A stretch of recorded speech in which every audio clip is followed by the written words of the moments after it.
How you guys doing?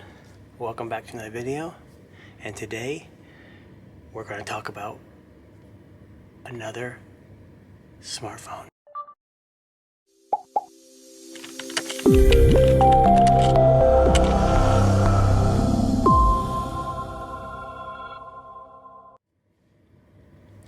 So, this company has been out.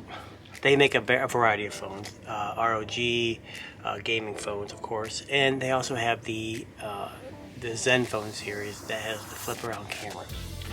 This year they tried something a little different, and I'm kind of excited. They tried something that's small yet powerful, and in the Android space, we really don't have a whole lot of that. But either way, without further ado, let's get my trusty Smith & Wesson knife. Let's cut this open. So, as I cut this open, we're going to see, this has been out for a while overseas, I want to say in China. It just recently became available in the US. That's why I'm unboxing it late, because I don't get the free stuff. But either way, pull all this stuff out. Yep. Looks like we got a receipt, and that's about it. Toss that out. So, here you go. Asus Zenfone 8. Now, before you go any further, this is not the flip. The flip version of this phone is not available in the United States this year.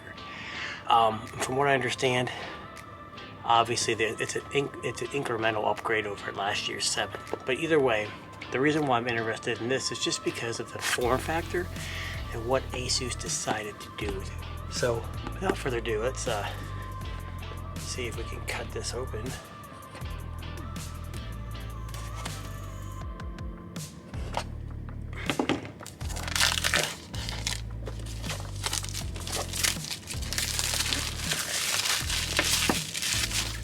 Toss that off to the side, or yeet that off to the side. Now, the version I've got here is the 8 gig, 128 gigabytes. Okay, there's two versions. They all have 8 gig of RAM, but one has 256. The price was better on this. They had a sale where it was like $30 off for this version. I typically don't need more than 120 gigabytes on a phone. Well, let's, before we get too far into this. So, you got the normal branding, Asus Zenfone 8. Asus Zenfone 8. Nothing too crazy. On the back here, we've got your typical IMEI numbers. It's 2A black. It's 5G dual SIM, Snapdragon 888. You got a 12 megapixel, 64 megapixel, and a 12 megapixel camera. So I'm going to guess there's 2 in the back, 1 in the front. Looks like a bumper. I'm guessing that's a bumper case. And it's 128 gigs. So let's just see. I'm kind of hoping there's a case that comes with this because there isn't a whole lot of selections here yet. And the ones that are pretty expensive. Man, that box is pretty nice. Heavy duty. I like that. So, it says defy ordinary. So let's see what we got in here.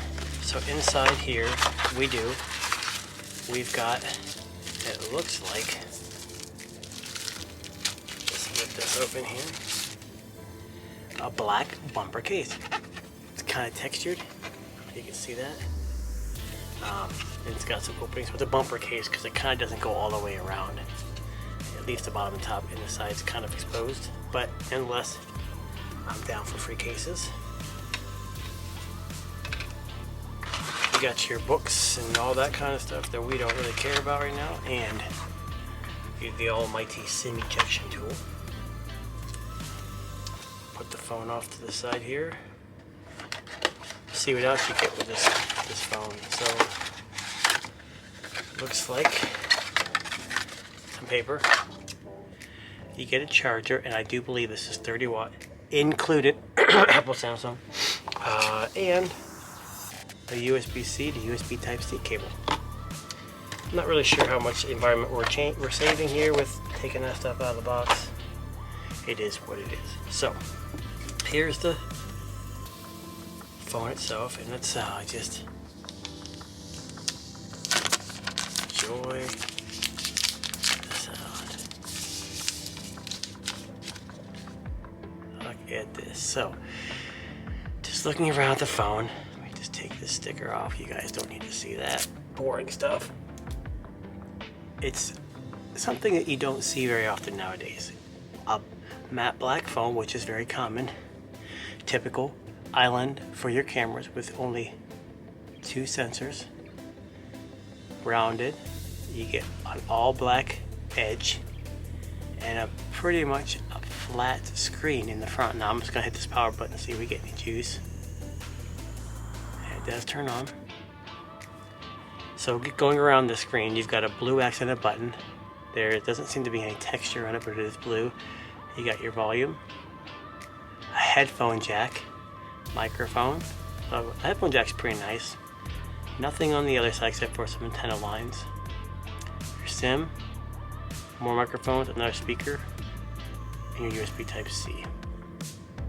So there it is. So before we go any further, let's just set this right here along with this magical case that it came with.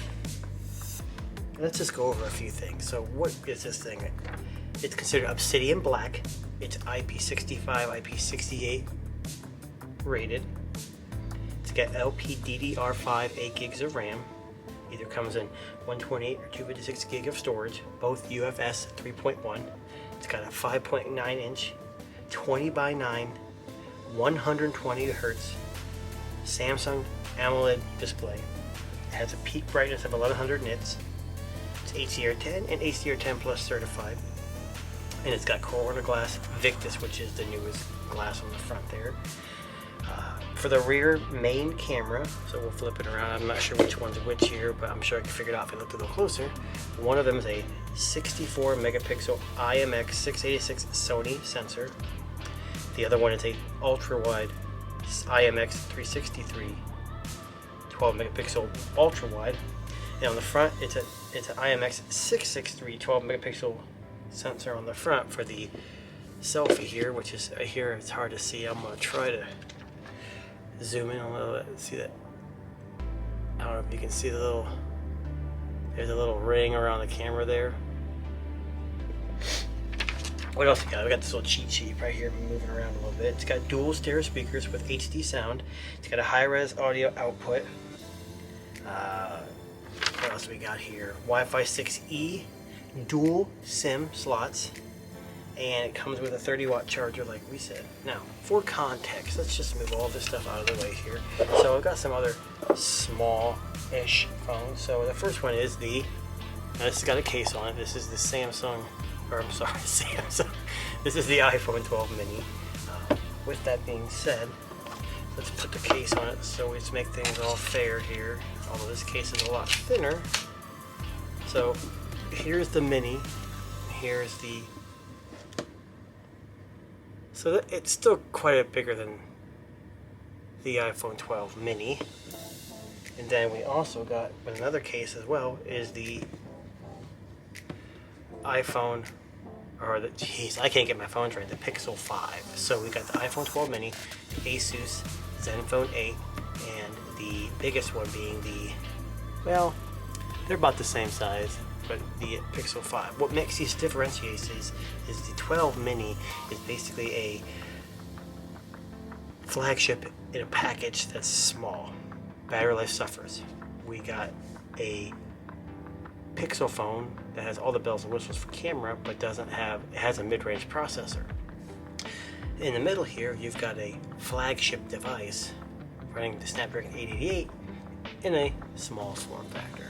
So leave me a comment, let me know if you want more information on this phone. I'm excited to use this. I know it seems kind of bland and there's not much to it, but this is kind of where I think Android has kind of backed off a little bit. I think knowing that there's good options out there for people who want them at a good price. So leave a comment in the video. Let me know what you want, and we'll see you next time.